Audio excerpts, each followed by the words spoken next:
Yorme, tatanaw ka pa ba ng utang na loob? Ang sagot ko po, opo. Bakit? Pilipino ako eh. Ganon talaga tayo.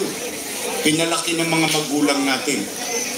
Kaya lamang, may pakiusap lang ako sa kanila. Baka naman kung po pwede, sa ibang bagay na lang ako tumanaw ng utang na loob. Bakit? May utang na loob din naman ako sa taong bayan.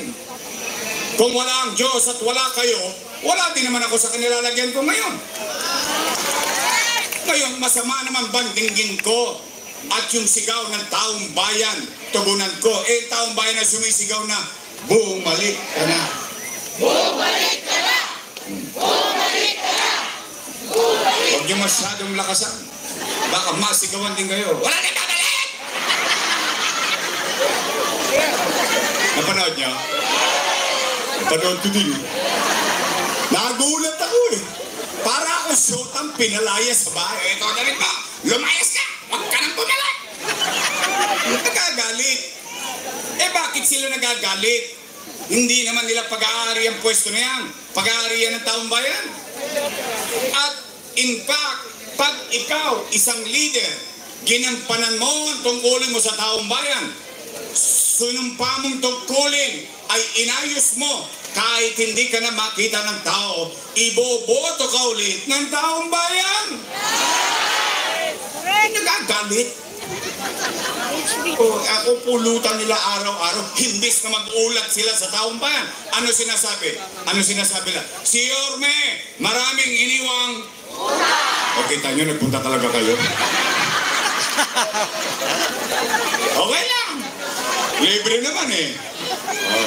Sige, Nay, Tay, real talk lang tayo ha.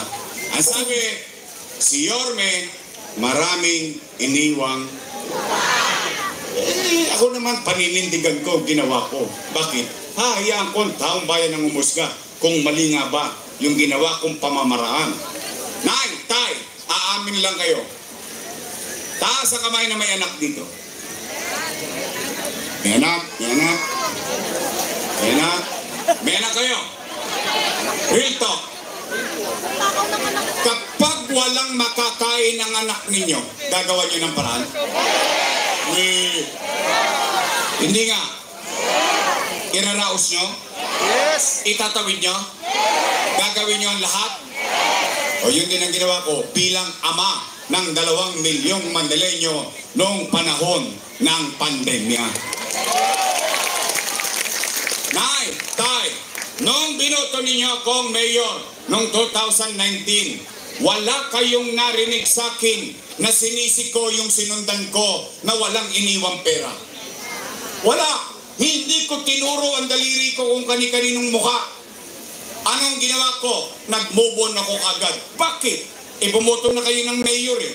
Binoto nyo na ako. Di cargo ko na lahat ng problema nun. Tama, mali?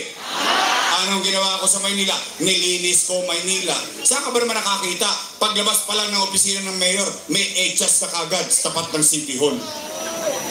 Inayos ko Maynila, nilinis ko Maynila, in fact, yung mga tolongges, pinagkakalawit ko yun hanggang madaling araw.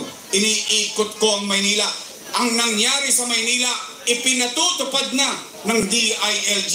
It became national policy na yung paglilinis, pagsasaayos sa Maynila, ipinatutupad sa buong bansa. Lumilipad na tayo, umaangat na tayo, bigla tayong nabundol. Boom! Panis. Nagkaroon ng pandemya. Mahulaan ko ba na magkakapandemya? Anong takot ng tao? Baka mamatay sa COVID. Baka mamatay sa gutom. Tama, mali? O ano sinabi ko? Natataranta na ang tao nun. Magla-lockdown na. Ano sabi ko? Nay, Tay, mga lolo't lola ko, mga nanay, tatay ko, mga batang Maynila, pumanatag kayo.